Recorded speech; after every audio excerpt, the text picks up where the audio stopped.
Imagine waking up one day and discovering a magical formula that could turn $1 into $2, not in years, but in mere months. Now, what if that formula wasn't magic at all, but a scheme that would eventually lead to your downfall? What if your name became synonymous not with innovation or business acumen, but with one of the most infamous scams in financial history? Welcome to the world of Charles Ponzi, the man behind the Ponzi scheme.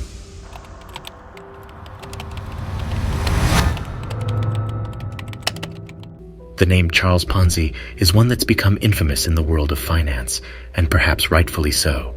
You see, Ponzi was a charismatic man with a dream that led him down a dangerous path of deceit and fraud, and left his name forever etched in history as the mastermind behind a financial scam so notorious it bears his name, the Ponzi Scheme. Born in Italy in 1882, he immigrated to the United States in 1903 with just $2.50 in his pocket and $1 million dream. Ponzi was a man of charm, ambition, and above all, an insatiable desire to achieve the American dream. Fast forward to Boston, 1920. The roaring 20s were in full swing. The economy was booming, and the prospect of quick wealth was tempting to many. It was during this time that Ponzi discovered an opportunity in international reply coupons, or IRCs, which he promised could double investors' money in just 90 days. Now, if that sounds too good to be true, that's because it was. But the story of Charles Ponzi isn't just about the scam he ran. It's about the socio-economic climate that allowed such a scheme to flourish, and the human psychology that continues to fall for such schemes even today. In this video, we'll dive deep into the life of Charles Ponzi, the mechanics of his notorious scheme, and the legacy he left behind. So buckle up and let's get into it.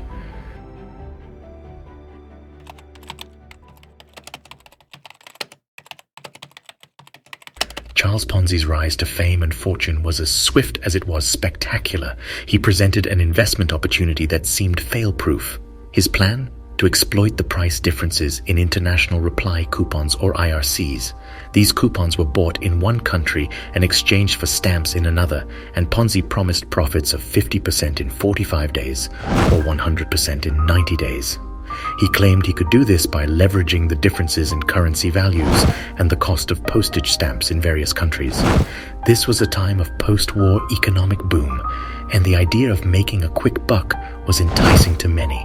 Hundreds, then thousands, started investing their hard-earned savings into Ponzi's securities exchange company. Ponzi was living a life of luxury, but here's the catch: the profits weren't real.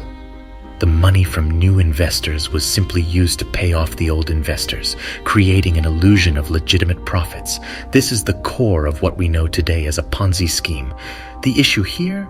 Well, it's not sustainable. In order for it to work, you always need more new investors to pay off the old ones. And once the flow of new investors slows down or stops, the entire house of cards collapses. Now, why is this important for us to know today? Because Ponzi schemes haven't disappeared with Charles Ponzi. They've simply evolved and taken on new forms, duping investors and leaving financial ruin in their wake. It's crucial to understand the workings of such schemes so that we can spot them and avoid falling victim to the next too-good-to-be-true investment opportunity. Now let's take a closer look at how Ponzi's scheme played out and the eventual fallout of his high-stakes gamble.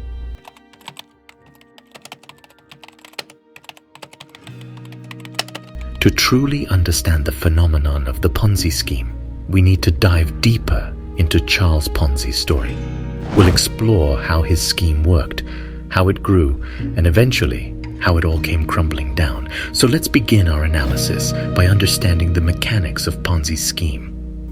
Ponzi's scheme was built on the principle of robbing Peter to pay Paul. He took money from new investors to pay off the old ones.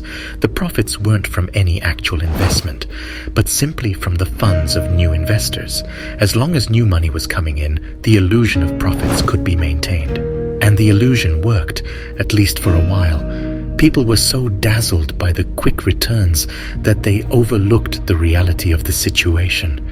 In a matter of months, Ponzi was raking in millions. He was living the high life, buying luxury homes, cars, even a locomobile, the most expensive car at the time. But as with all Ponzi schemes, this couldn't last. The scheme started to unravel when the Boston Post began investigating his operations. The media scrutiny led to a run on his company as investors rushed to pull out their money. Despite Ponzi's attempts to reassure investors, the game was up. And if you think Ponzi schemes are a thing of the past, think again. Let's take the case of Bernie Madoff. His scheme, which came crashing down in 2008, is considered the biggest fraud in U.S. history, costing his investors billions of dollars. Madoff, like Ponzi, lured investors with the promise of high returns, and like Ponzi, used new investors' money to pay old ones. Back to Ponzi, his fall was as spectacular as his rise.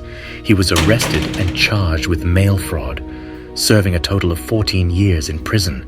His name is now associated with the fraudulent scheme he popularized. In our modern world, with its complex financial systems and digital currencies, the potential for Ponzi schemes and other types of financial fraud is even greater. That's why it's more important than ever to understand the signs of such schemes. So, what can we take away from the story of Charles Ponzi? Well, his story serves as a cautionary tale, reminding us that if an investment opportunity sounds too good to be true, it probably is. It also highlights the importance of understanding how our investments work and not being blinded by the promise of quick, high returns.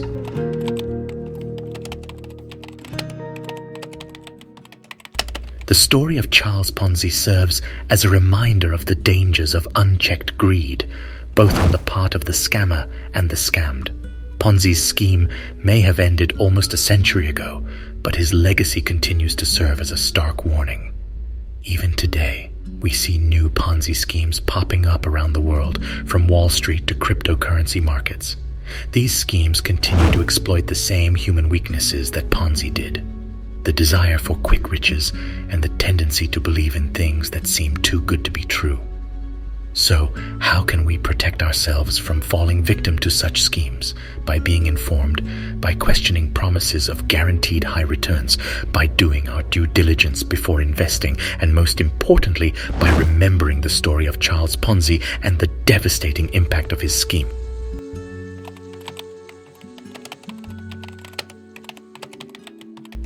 That's it for our deep dive into the life and legacy of Charles Ponzi, the man behind the infamous Ponzi scheme. I hope this video has given you some valuable insights into this fascinating chapter of financial history. If you found this video informative and want to learn more about the world of business, economics, and what goes on behind the scenes, be sure to hit that subscribe button and turn on notifications so you don't miss out on our future videos. And don't forget to like, comment, and share this video. Have you ever encountered an investment opportunity that seemed too good to be true? Do you know of other financial scams that people should be aware of? Let's get a conversation going in the comments below. Thanks for watching, and as always, stay smart, stay safe, and stay curious. See you in the next video.